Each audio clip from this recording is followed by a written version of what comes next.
You're listening to Skeptoid. I'm Brian Dunning from Skeptoid.com. 3 Titanic Myths. The more iconic the event, the more likely conspiracy theories and alternate histories are likely to spring up around it. Such was the case with the RMS Titanic, the luxury liner that struck an iceberg and sank in 1912. Titanic mythology abounds, but no part of it captures the imagination as much as the alternate theories of its sinking. Today we're going to look at the 3 most popular, made so by the perpetual allure of the conspiracy theory, that innate desire to have special insight, a secret glimpse into forbidden knowledge. The true facts of the sinking are well known and undisputed. After the ship struck the iceberg, water flooded multiple watertight compartments, spilling over the top of each compartment into the next.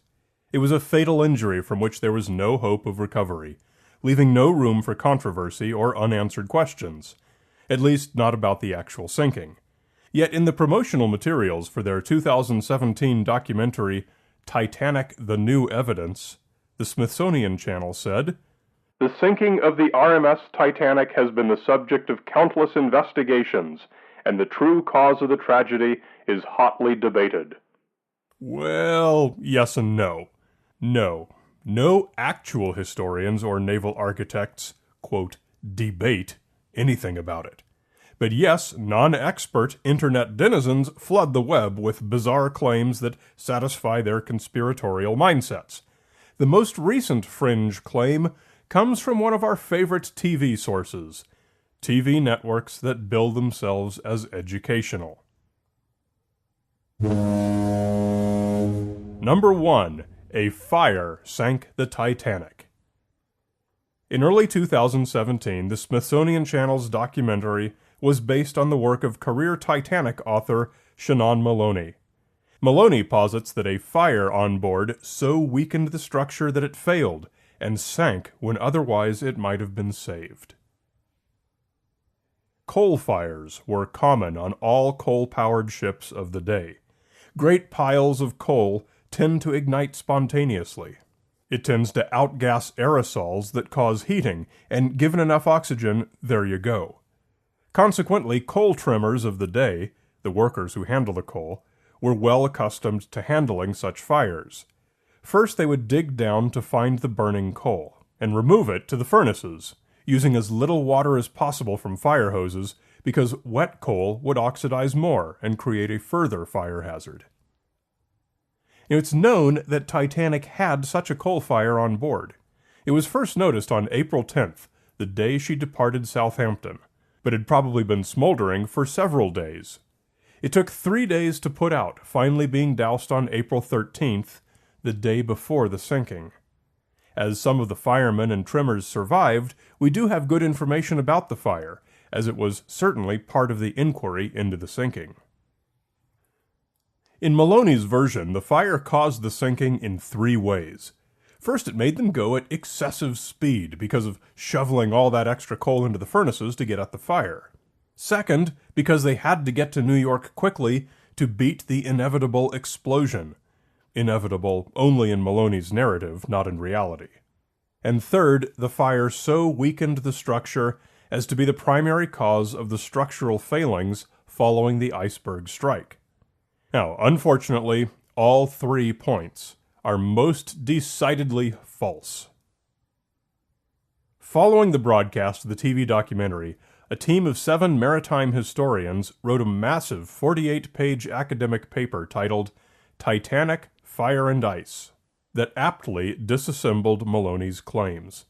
It found fatal faults with each of his significant points, including that the alleged fire damage visible on the ship's hull was at least 50 feet away from the fire, and that the ship was doomed because of the way that it sank, regardless of any bulkheads that may or may not have been weakened by a fire. Their paper, which is available online and is recommended reading for anyone interested in a full debunk of the fire theory, concluded, "When hard evidence is factored in, there is only one viable conclusion. The coal bunker fire aboard Titanic was not a primary factor in her contact with the iceberg or in causing her to sink after she struck the ice. It played no part in the significant loss of life. Although Olympic and Titanic were not perfect ships, and genuine mistakes were made in their operation and navigation that led to the disaster on 14-15 April 1912, the allegations made in the program are not in harmony with the factual record. Number 2. Sunk by a conspiracy to create the Federal Reserve. This one is straight out of the depths of YouTube conspiracy theory videos. The famous Rothschild banking family, J.P. Morgan, and Jesuits conspired to create the U.S. Federal Reserve, so they plotted to rub out their opposition by building the Titanic and getting all the Federal Reserve opponents to sail on it and sink it. Rube Goldberg himself could not have devised a more elegant plan. It's become a minor internet meme, with photos of turn-of-the-century millionaires Benjamin Guggenheim, Isidor Straus, and John Jacob Astor IV depicted as having died on the Titanic, which they all did. Depending which YouTube conspiracy theory video you watch, either Jesuits ordered J.P. Morgan to build the Titanic, or Morgan ordered the Rothschilds to do it, or the Rothschilds ordered the Jesuits to place a priest on board to order the captain to crash into an iceberg, or all three, or some other variation. The problems with this theory are myriad. First, none of the three millionaires depicted in the meme ever had anything much to do with the Federal Reserve, or to have expressed any particular opposition to it. Second, the Jesuits had nothing to do with it either. Third, as international lenders, the Rothschilds would have rather not had a U.S. Federal Reserve, as it would stabilize the U.S. currency and reduce their opportunities for profit from U.S. deals. The only part of this that makes any sense is that J.P. Morgan was indeed a key player in the Federal Reserve's creation, and also held a significant share in the parent company of Titanic's owner, White Star Lines. Mustering support for the Federal Reserve had taken decades. It had first become clear that the U.S. needed central banking during the Revolutionary War in the 1700s. Sinking 3 nabobs, a mere 2 years before the plan was finally concluded, would have been far too little, far too late to make any difference. Number 3. Titanic's sister ship Olympic is the one that sank. On to the grandest of the Titanic conspiracy theories, the claim that before the maiden voyage, Titanic was switched with her sister ship, RMS Olympic, a feat quickly and easily accomplished because they were essentially identical. Thus it was the Olympic that hit the iceberg and sank, while the real Titanic, wearing RMS Olympic livery, lived out its long career. Why would White Star Lines do this? The reason, according to the conspiracy theory, was to commit insurance fraud. In 1911, the Olympic had collided with a Navy ship, causing extensive damage that would have been expensive to fix. But the insurance company put the blame entirely on Olympic, and so refused to pay, leaving White Star Lines in a bind. The theory goes that they switched the nameplates on the ships, then deliberately ran the damaged Olympic into the iceberg. It sank and was fully paid for by insurance, leaving White Star Lines with a full insurance settlement and a shiny new Titanic. A surprisingly active internet community has sprung up in support of this claim. It consists of lengthy forum debates accompanied by photos of the ships with circles and arrows claiming to prove that the ships had traded places. Underwater photos of the actual wreck, taken on expeditions led by Dr. Bob Ballard and filmmaker James Cameron, provide the proof for what's actually sitting on the bottom of the ocean. Despite the conspiracy theory's claim that the ships were virtually identical, there were, in fact, a number of significant structural differences between them that are evident at a glance. On Titanic, the forward half of A deck is enclosed, while it was open on Olympic. This is the easiest difference to spot. Olympic's wheelhouse had a curved front, while Titanic's was flat, and both of these differences can be clearly seen in the underwater photos of the wreck. There were many differences between the two ships in the number and arrangement of premium cabins and suites on the upper decks, all resulting in different porthole placements and promenade configurations. The ventilators, fans, scoops, and piping were all different. These differences go on and on. One researcher published a list of 30 such visible variances. The most compelling individual photo comparison shows 3 photographs of the same section of windows along the hull, the undersea wreck, plus the same view of the Titanic and the Olympic.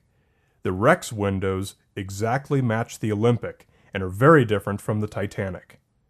Well, the explanation for this is simple. The photo labeled as the Olympic is wrong.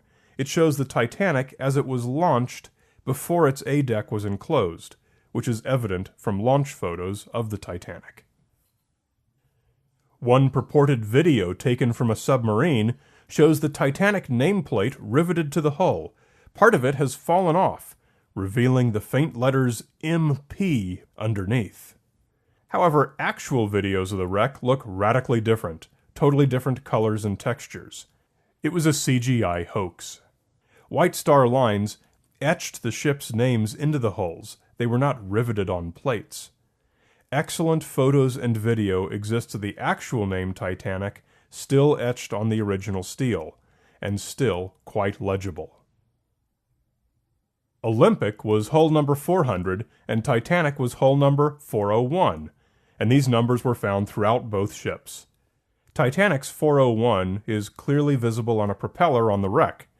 Some conspiracy theorists explain this with the claim that Olympic was fitted with one of Titanic's spare propellers. But that's impossible, as they were built to different specifications because of differences in their propulsion, which is well documented. Regardless, the insurance fraud theory doesn't work because of simple math, as the Titanic had been, unfortunately, enormously underinsured. Its financiers had spent $7.5 million on it, with total losses from the sinking reported by the New York Times at $9.4 million. It was insured for only $5 million, so the company took an enormous loss. Damage to the Olympic from the collision was less than $200,000, a tiny fraction of the loss caused by Titanic's underinsurance. This is the true crux of the conspiracy theory's failing, not its hundreds of minutiae of photographs with circles and arrows, but the basic illogic of the whole thing. Titanic is such a pop culture icon adorned with so many stories that we often forget it was a real human tragedy, involving the deaths of over 1,500 people. While only a quarter of the female passengers died, 80% of the men died. Think of all the families rent asunder. Half the children died. The great city of Southampton was hit hard, losing 724 people who worked aboard the ship, 0.5% of the city's population. Everyone knew someone who perished. These are the things that matter, not the whole number appearing in a hoax Photoshop in a conspiracy forum. And that's the best lesson to take home from Titanic Myths. Have you watched Principles of Curiosity? It's the latest documentary film about science and critical thinking from Skeptoid Media. It is available for free for everyone at principlesofcuriosity.com. If you're a teacher and want to show it in class, you're in even more luck. Principles of Curiosity comes with free educational materials for high school through college. Enjoy the film principlesofcuriosity.com. You're listening to Skeptoid, a listener-supported program. I'm Brian Dunning from Skeptoid.com.